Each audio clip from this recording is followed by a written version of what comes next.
On today's episode of Rugged Wisdom, talking about principles from a shepherd, applying it, how to become a leader worth following. It actually might even be a book. We're talking about it, Scott and I, today on Rugged Wisdom.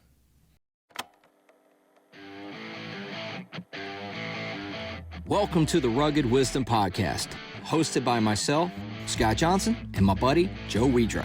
Join us each week as we discuss timeless truths, share great stories, and create momentum in our daily lives. Don't forget to like, subscribe, and share wherever you enjoy this podcast. We'd greatly appreciate it. And now, let's get on with the show.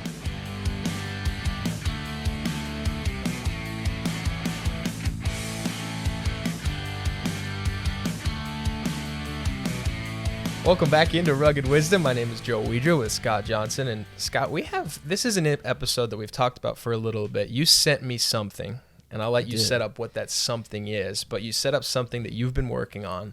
We both said, this is rad. We need to talk about it. Yeah, something I was working on was a project probably back, I think in 2017, 2018 was when 2017 I started thinking about it. And 2018, I really sat down in earnest and started doing some writing. I used to have these conversations about shepherding. And because, well, for my family... Yeah, explain why. So that's, it's a two-part thing. Is obviously shepherding as a pastor, and I've been doing that for over 23 years. But I grew up on a farm. And what's interesting is up until a few months ago, right now we swapped out our flock for a herd of cows. But we raise sheep on our farm.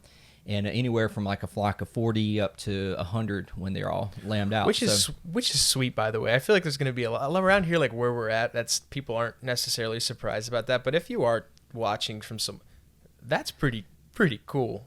Yeah, for someone who doesn't do it, it's pretty cool. Yeah, so it's fun. And it's a lot of hard work. I mean, I've lived on a farm. I live on the farm that I grew up on. Actually, I've lived a lot of places, but I had an opportunity in 2016 to move back home to a family farm.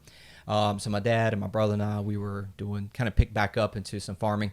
But long story short, we raise animals, livestock, and been raising sheep for a couple years now. And so anyway, out of that, I started noticing the conversations in my preaching. Things began to change when I started to really try to navigate. I would call the Bible is a very agrarian text, right? I mean, it's written for people that live in a very agrarian society. But what I noticed that the people that I was having conversations with live in a digital age, and I felt like there was a gap, maybe between an agrarian text like Scripture and a digital age. And I wanted to try to bridge that gap. And I noticed that there were times when I would be talking, or for example, like if I'm in Israel, right? And we're literally watching, there's the Bedouins that live, especially those Bedouin communities in between Jerusalem and Jericho, out in Judean desert. Noticing and seeing things and talking with travelers like, hey, well, that's what Jesus was talking about in that parable. And they're like, wait, what? And I realized, so as a shepherd and people who grew up on a farm, I'm not going to call it like insider knowledge to the Bible, but I started realizing that I could bridge a gap for people who are like, okay, so when he's talking about sheep and goats, like exactly what is he saying here? And there was like, so I decided to write a book. Well, and certain things that are not foreign to you, but to other people. And you mentioned that. I think the Israel thing is great because you go and it's not that but you're familiar with it. You understand what you're seeing. And I think that's the value of bringing someone like you to Israel. So you worked on this, you sent it to me, and you're like, check this out. So I sent you an unfinished book. Yes. Right? And I said to you, I was like, hey, I got a book that I've been writing back in about 5 years ago, and I put it down.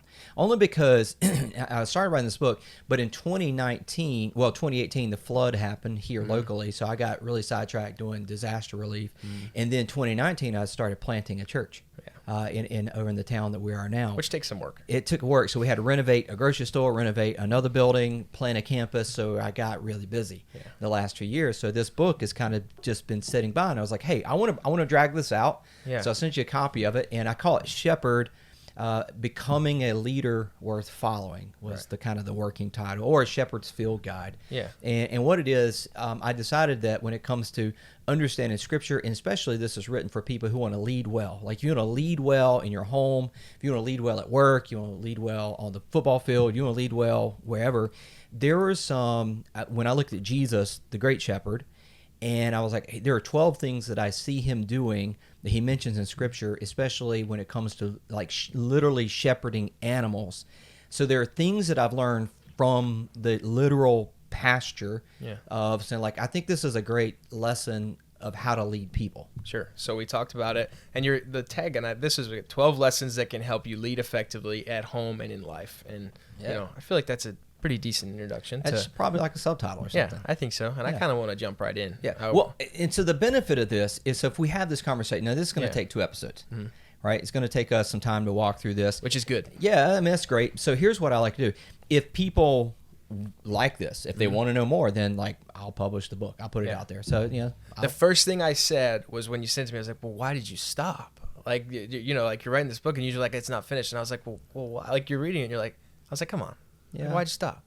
Well, timing, and there's a lot of timing. Right. Timing is everything, and just being able to, what the other opportunities God has put into my path. Sure. And so now, this, I was like, hey, let's drag this out. Let's have a conversation. Selfishly, I hope this is the kick that gets us over. Yeah, maybe so. We'll see. Published. It might convince me to go and put it out there. I mean, if people are interested in it, then I'll put it out there. If you think it's crap, then I'll be like, all right, well.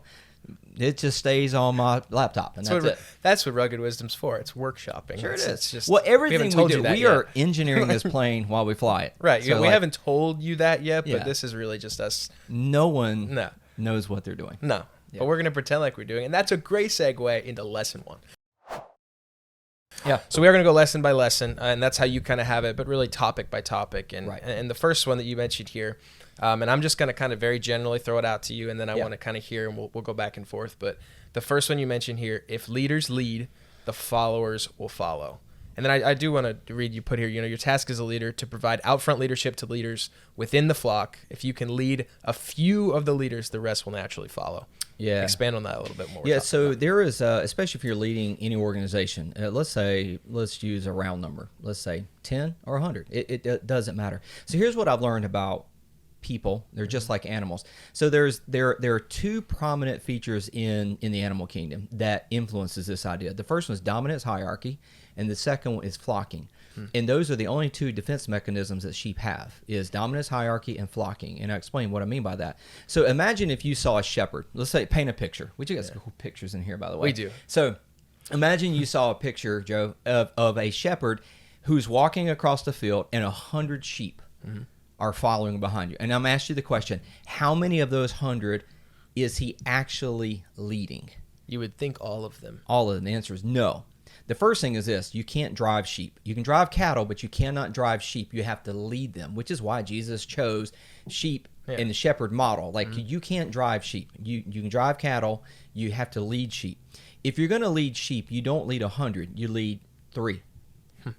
And you lead because of dominance hierarchy. In the animal kingdom, you see this in wolf packs, you see this in any kind of a flocking animal. You have alpha, beta, Charlie. And I know in today's society, we're not supposed to say like alpha and beta and that kind of stuff. Like, it's like everybody's equal and every sheep gets a participation trophy. But that's simply not true. It's simply not true. And if you're going to lead, you have to understand that there are leaders in the flock. And they actually are trusting the alphas. So if there's a flock of 100 sheep, my role is, as a shepherd, is to create a better relationship with 3 alpha females. I'm gonna take the ram out of it for a moment, because you have to treat him separately. But let's say if you got 100 and they're all females with kids. So my goal is to actually, throughout every time I go in the pasture, I'm gonna put my hands on 3 of the alpha sheep physically put my hands on them, and I'm going to feed them out of my hand, because if I need to move 100 sheep, I only have to have those 3 to follow me, because the betas will follow them, the Charlies will follow them right on down the line. And then what's going to happen, the ones at the end, they're actually not following, they're flocking.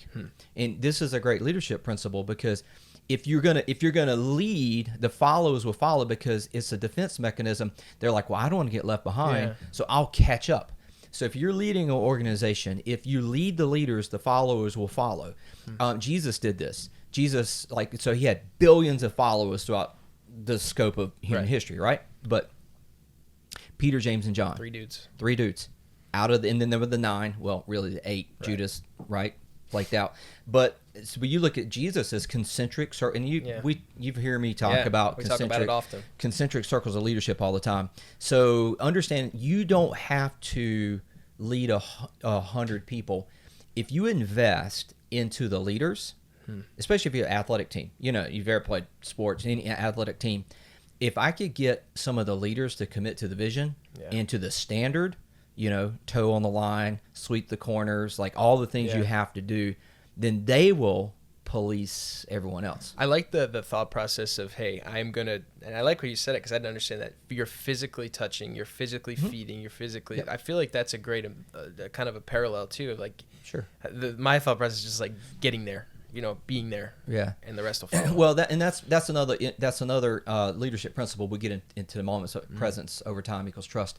But I would say this: if you're trying to lead an organization of any kind, invest in those that are ready to lead.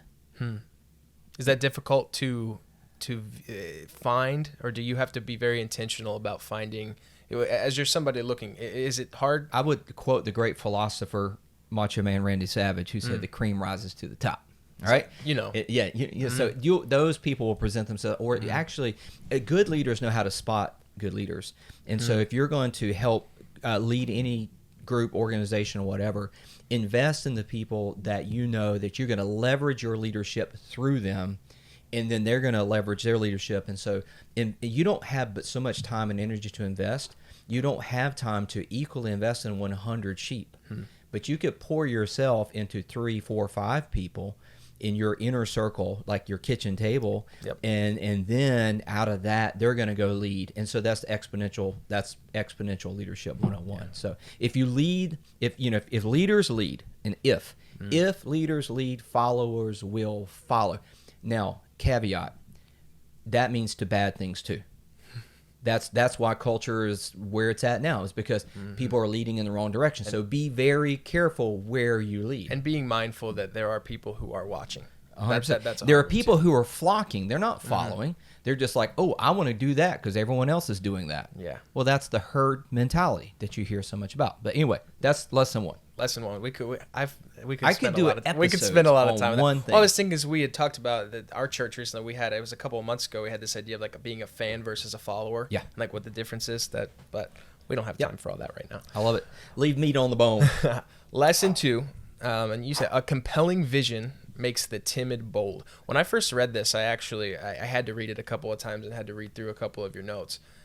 You said provide a clear line of sight from here to there. And then you kind of say, if you want sheep to follow you into the darkness, you have to help them see the light at the end of the tunnel. So again, going back, a compelling vision makes the timid bold. Yeah, compelling vision does make the timid bold, because you ask, like, how are you going to lead? Well, you lead with vision, because Scripture says that without a clear vision, people perish, right? So let me give you a story real quick, if I could. You probably heard me tell this story before. We had sheep one time that got out. They went down the dirt road. They were in the neighbor's yard eating the flowers, eating the plants. So I get a call at work, hey, your sheep are in my yard. And I get there, animal control's there, like he's going to arrest them all and everything, like in this dog box, which was funny. So I realized, like, if I'm going to get them back where they need to go, the fastest way was to go through this like hedge of woods. So I was like, all right, there's no way the fastest way to get them home is through this thicket of woods. So I told the animal control person and the neighbor, like, I'm going to get a machete, I'm going to get a bucket of feed, and I'll be right back. So I come back and I start to cut like this, a pathway through this thicket, and I get in this thicket and I hit a tree. And so then I was like, man, so I kind of just turned a little bit, and then I went this way and I got caught up in the briars. So I made this path through the woods that was not straight. So then I made a path, and it took me 30 minutes to cut this path. Where are the sheep at this time? They're just eating the flowers. They're just chilling. They're chilling. They're just grazing freeloaders in the neighbor's yard. So I go get the alpha female. Her name was Stella at the time. Only the alphas get names, by the way. So I went and got Stella, and I was like, follow me. And so I'm feeding her, and she's following me. They put their head into the thicket, and then they would all turn around and run out. And they put their head in and they would run out. It's because ingrained into a sheep's mind is, well, we don't go into caves because predators live in caves. So they would just run back out. And then I realized, it's because they can't see through the other side. So then I cut a second path where they could actually see daylight. and then they light at the end of the tunnel. Light at the end of the tunnel, the proverbial, and then they follow me through. Now, what I learned through that and why that is such a, it is why we celebrate the resurrection. Easter morning is the anthem for Christians because it is when Jesus knocks the backside of the grave out and we can see through the other side. A compelling vision beyond death makes the timid bold. That's the whole thing about Christianity. And so if you can lead people to see through the other side, you see through death, you see through darkness, you see through the cave. It's why he went into the grave so that he could bust, out, you know. And that's why that compelling vision makes the timid bold. So if you're going to lead, you got to let people see where they're going to go. Yeah. And you have to blaze the trail. When I think about that, and I think about what you're talking about there, and I also think about this in the workplace, I think so many people have this idea we just get stuck. We get stuck in what we're doing. We get stuck in our routines. It becomes very mundane. It becomes very predictable. And I think a lot of that often comes from we're sitting here at this desk, wherever you're working. We aren't working toward anything. You have your list of daily tasks, and it's like, okay, outside of that, you can't see forward. And when I hear that story, I think it's very applicable to say, man, if there's just something I'm reaching after, if there's one thing, even if it's not the grandest thing in the world, but if there's just one thing that I can say, hey, this is what I'm working toward, it's a difference maker. And so that's when I think about the parallels there. And because whether, like, so if you're in an office, right, and you're like, hey, I'm in an office, I'm not on a farm, like, what does this matter? Well, it matters completely 100%. Because when you don't drive people towards a deadline, you lead them towards the finished product. Right? So that if you're sitting at your desk right now listening to this podcast, like, don't chase deadlines.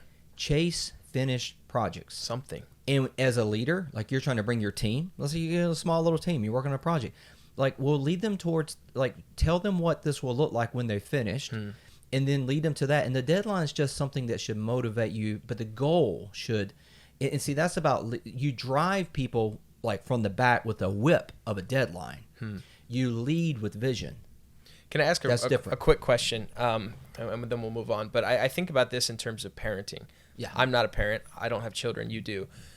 It's difficult, I think, now, I would imagine, to and this is crazy, but, like, get your kids excited about doing something and being, how does this relate to that idea of leading your kids towards something and helping them not be stuck in a daily routine, a rut? Routine is good, I don't mean that, but a rut, a rhythm that just doesn't really provide any meaning. Is there a parallel there? There is, because when it comes to kids, and every kid is different. I have two, and in the way that I parent and provoke them is different. But I would say this: what gets praised gets repeated. What I mean by that is, if you tell a kid, like, oh, that was great, when you did that, man, that was awesome.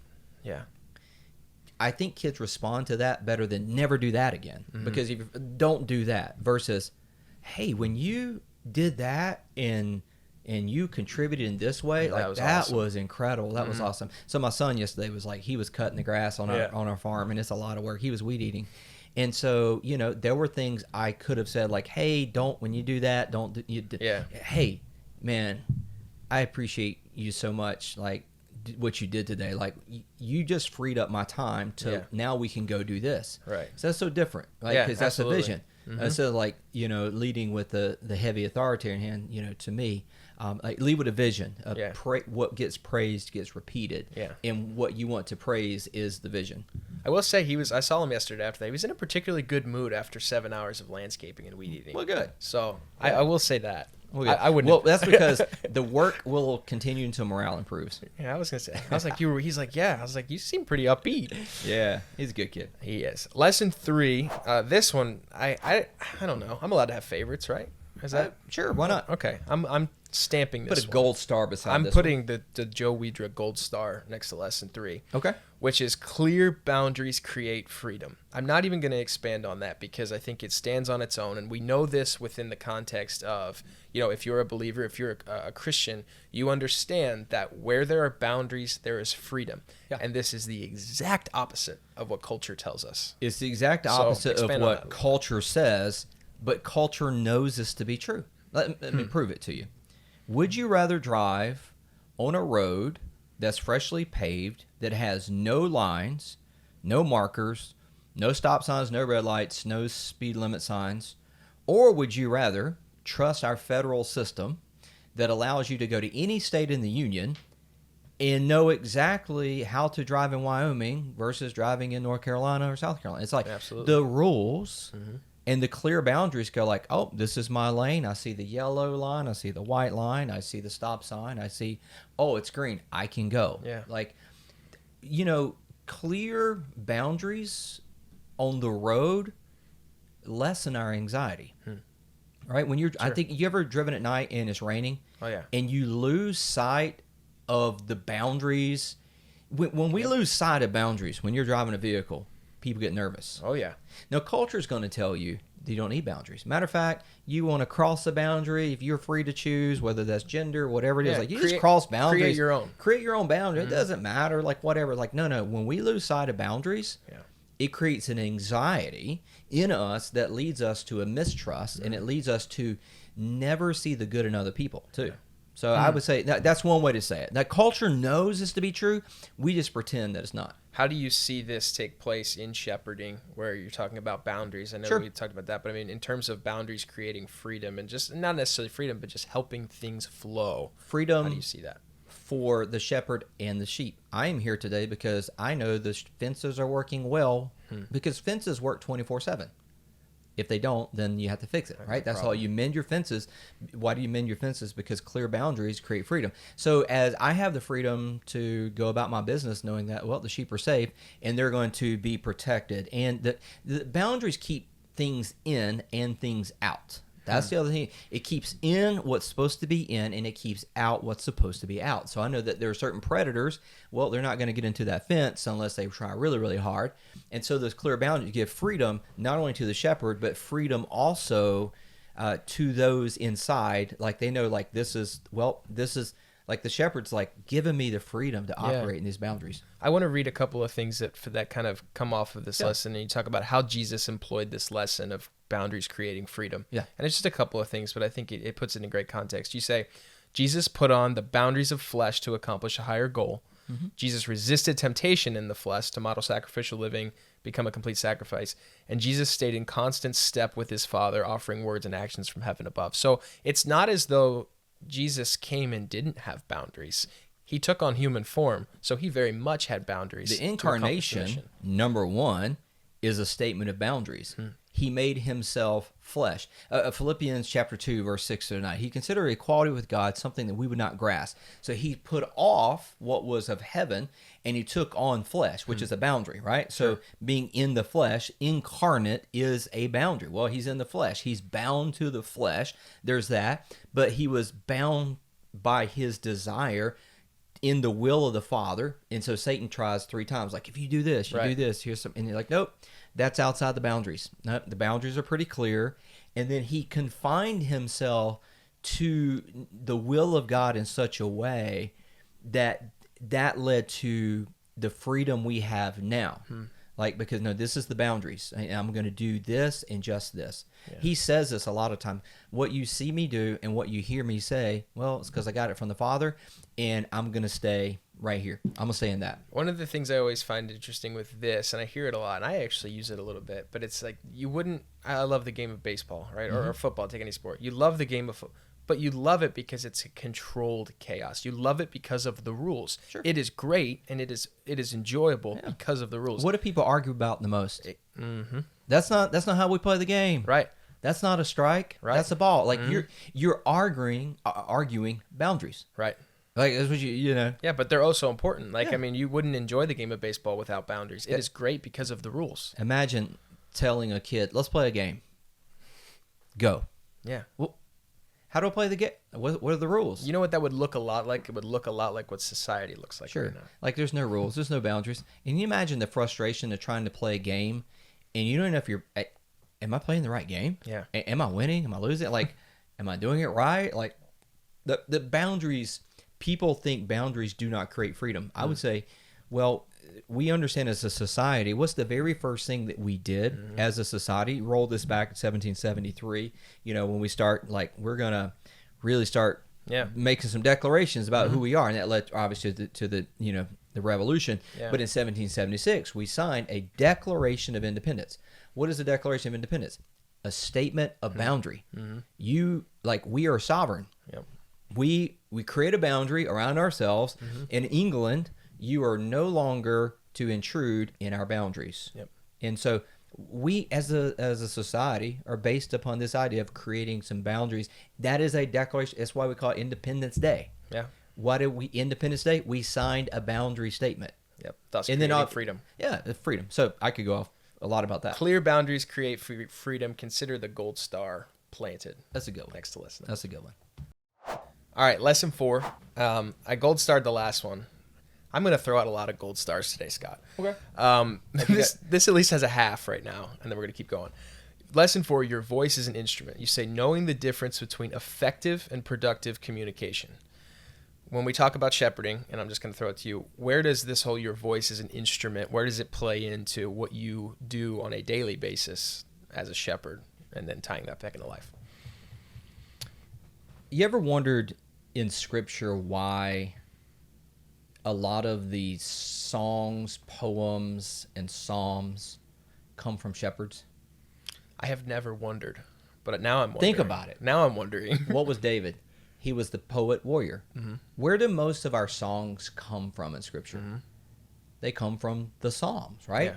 So shepherds sing a lot. They use their voice a lot. It was passing time. But it's also because they understand the importance of the voice while they're passing time. But that's just so when you look at you look. That's an interesting little caveat there, and look at how much shepherds have contributed to music, even we sing today. That's one thing. The second one is this: is that Jesus said, "And the sheep will know me by my voice." Right? It's because when you go speak to the animals, the way you speak to them, you're building trust. They're very audible. Matter of fact, the way that a mother knows her lamb, and vice versa. So the mama knows the lamb by the way it smells. Mm-hmm. That's the whole being covered in the blood of the lamb, because that's about scent and being accepted. I could go down that route for a long time. All right, but then there's this: when they call out to each other across the field.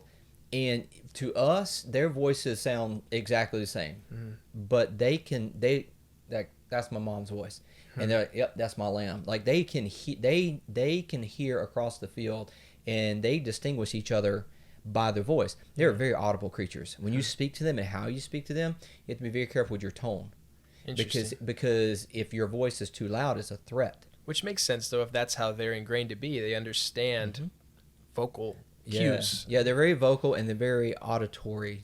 Their auditory senses, they're very tuned into that because they're always scanning the environment for predators and sounds of danger. So that's one thing. So when you're in the field with your sheep, use your voice as an instrument. And I mean that in two ways. I mean that as like a musical way, right? In the beauty of that, like there's the beauty of that, but also as an instrument as the way to connect. And so I said it this way: there's a difference when you use your voice. Understand it's an instrument, which means you get to choose how it's used. It could be a clanging gong or a resounding cymbal, right? Sure. 1 Corinthians 13. Or it could be something beautiful. And so use your voice, because there's a difference when we say things, right? Have you ever heard this? It's not what you said. It's how you said it. It's how you said it, right? Yeah, of course, right? If you're married, you know that. But there's also this. There is a difference between productive and effective communication. You could go into the field and you could yell at the sheep and they would go, yep, that's the shepherd. Yeah. Or you could speak to them and that's productive. It's the difference between bullhorn and speaking where, let me say it this way. Use your voice as an instrument, because those that you're leading, they can either hear with their ears or their heart. If you're only speaking effectively to get your point across, they will listen with their ears. If you speak productively, they'll listen with their heart. And you have to decide how to use your voice.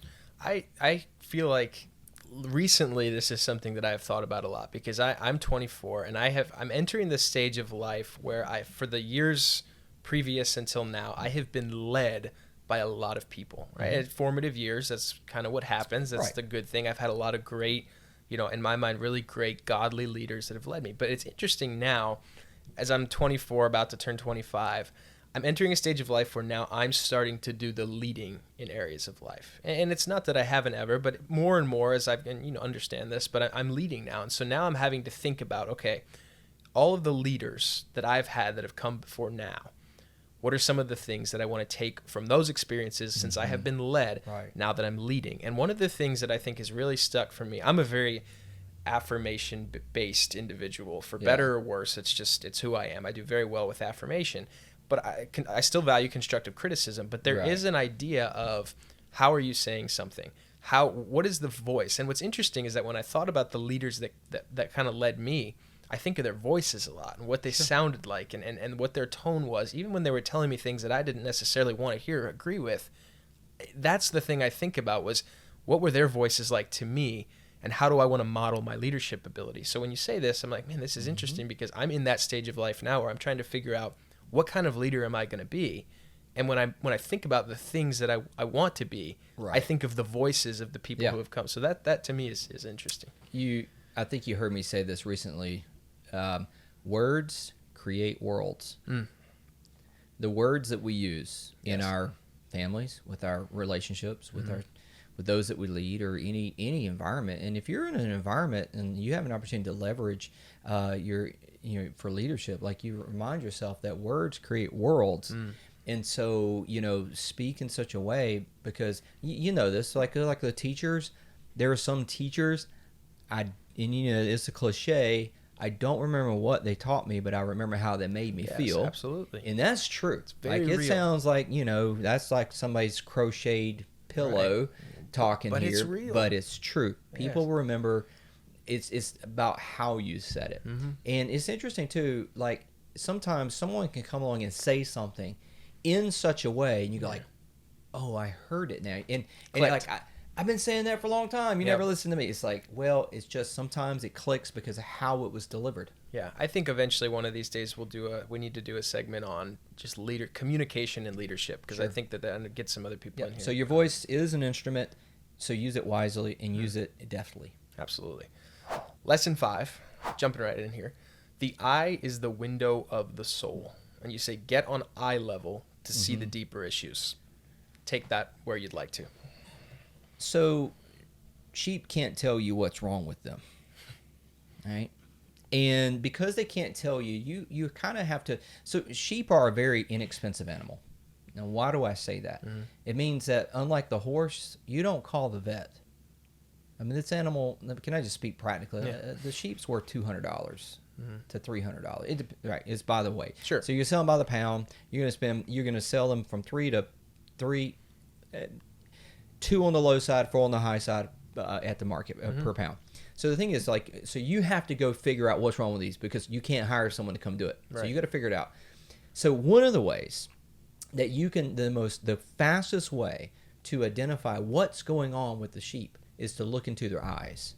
And when I say look into their eyes, what I mean is not the pupils, but to look, there is a pink fleshy membrane around your eyes, and you pull your eyelids, flip your eyelids up, so it has that real fleshy pink reddish thing. So what happens in animals, mostly, the number one enemy is a parasite. And what happens with most parasites is they actually attack the red blood cells in the stomach. Sheep become anemic, and when they become anemic, they have a reduction of red blood cells and an influx of white blood cells. Therefore, the flesh in their gums, you can do this with dogs too, it goes from being, if it's real red, pink, they're healthy. But if it turns white, and so there's a card, and it's called a fascia card. And there's a card, and it's like an ombre of pink to white, a color. And if you're new, you can take this card, and you can actually hold it up, and you can tell, like, where are they, a 5 or a 1? And it's like, and like, where are they a number? What that tells you is, if you look in a sheep's eyes, and you pull down that membrane, and you look that it's no longer pink red, it is white or very milky, or their eyes become milky, it's the identification of the presence of a blood drinking parasite that's attached to their intestinal system, and they're anemic. So what that means is like, okay, this animal has a parasite. Now I know I need to treat that. So now the second thing is, now we got to get a stool sample, see what that kind of parasite is, and know exactly how to treat it. Now, that's shepherding. Now, the reason I say that is because if you're going to lead your people well, you got to get on eye level.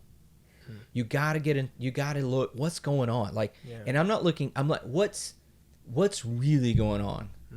And I'm going to see something in you, which is going to cause me to go like, hey, I think I see something here.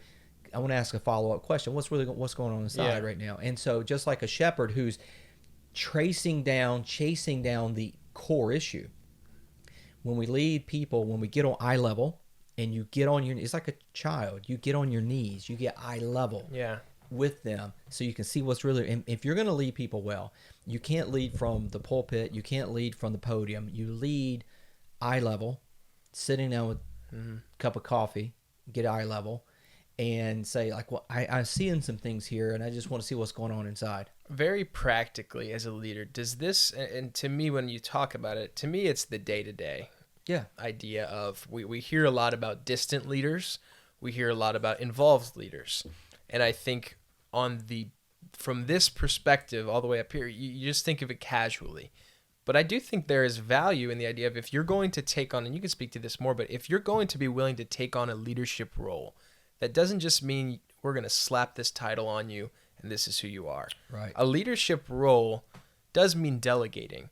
But I think oftentimes, at least sometimes, I think of a leadership role as, okay, now I can just take a step back and let other people do it. I'll kind of, from air traffic control, do this. But to me, that's not what leadership is. Leadership is a call to probably being more involved, to spending more time, if you want to be effective as a leader. Have you seen examples of both? I guess. Let me start with an example of Jesus, because I always think that's a great place to start. Not bad. Count the many times in Scripture when Jesus is at the table. Well, why is he at the table? Because that's where we're eye level. Right? That's it. It says body posture. Pay close attention to body posture in Scripture. Where the body is, what the body's doing. It's an implicit thing that tells you worlds of information. Sitting at the table gets eye level. It's when Jesus is walking around with his people, he's at eye level, he's having communication. Also, I will tell you this. Look at the story in John, and I want to say John 8 or 9. Anyway, so the woman was caught in adultery, and she was brought in and so Jesus, he stoops down, and they're indicting the woman, and they ask her, you want to kill her or set her free? They want Jesus to either condone or condemn her. And pay attention to Jesus's body posture. He stoops, and then he stands at eye level. He asks a question. He stoops again, writes something in the ground, and he stands again, and he gets eye level with this woman after all the accusers have left. If you know the story. And he says, where's your accusers? And he looks her in the eye and says, I just go and sin no more. I don't condemn you. I don't condone you. I want to convert you. Go and sin no more. And so Jesus, when you watch him get at eye level, you see his body posture. When he's at eye level, he's speaking truth. There's that connection. It's a connection. So distant leaders don't get at eye level, right? They like talk down. No one wants to be talked down to. But you got to get at eye level with people if you want to gain their trust. And don't send that surface level email. Don't. I think this is applicable. The last thing before we move on, it's not just leadership. I think this is just life in general. In a culture where we see so often, and just to be very blunt, people struggling, right? It is it's particularly young people, but it's everybody. It's a hard culture to live in, knowing that the whole mental side of things, and that's a whole different topic. But so much of that, I think, could be cut down on if we were to be with people, be present, share a meal with somebody without your phone. You want to gain trust, spend time with people. Wait, that's another lesson I'll get into in a moment. But it's about the eye is the window of the soul, and that's, if you want to get at a soul heart level, it starts with making sure you're at eye level. Absolutely. I feel strongly about that in a minute. But lesson 6, this is also a good one. Change is a good thing. This is a hard thing, Scott, to talk about, because as soon as I say and read the words change is a good thing, I'm like, okay, like, no, we don't need to change. Like, I'm good. I like the way things are. But you make the claim here that change is a good thing. And you said know when to rotate your pastures, which is a question I have. And then you say, you have to keep sheep moving to keep them healthy. Love that. Talk about what that means in terms of change being a good thing as a shepherd, sheep. I'll speak to the shepherding thing first. Let me position this to what you said. Some people are going to change is not a good thing. I like to say where it is. Well, no, but okay, let me address a lie. The first lie is this: people fear change. Sure. That is not true at all. It's not true. Interesting. Make that, because I fear change. I think people fear change. I want to try to change your mind. Okay. All right. I'm here for it. I'm going to change your mind. I see what you did. See what it is? People don't fear change; they fear loss. Okay. Change is you're living bio means you're living, because when things are dead, they're no longer it's no longer biology. It means you're dead. Bio means you're living. Right. Okay, so the word biology means you're living. To live means to be in a constant state of change. Death is when your body stops adapting and changing. Yeah, so it's just like you're dead. It's like, well, they're dead. They're not growing. They're not. So say that again in terms. So what I mean is this: to live is to change. We live in a flux. Like, you're not the same person in this. When you sit down at this desk or this table, when you leave here, you'll be a different person. You're constantly changing. Times have changed. Things change. People don't fear change. They fear loss. They fear a loss of familiarity. They fear a lot. And change creates loss.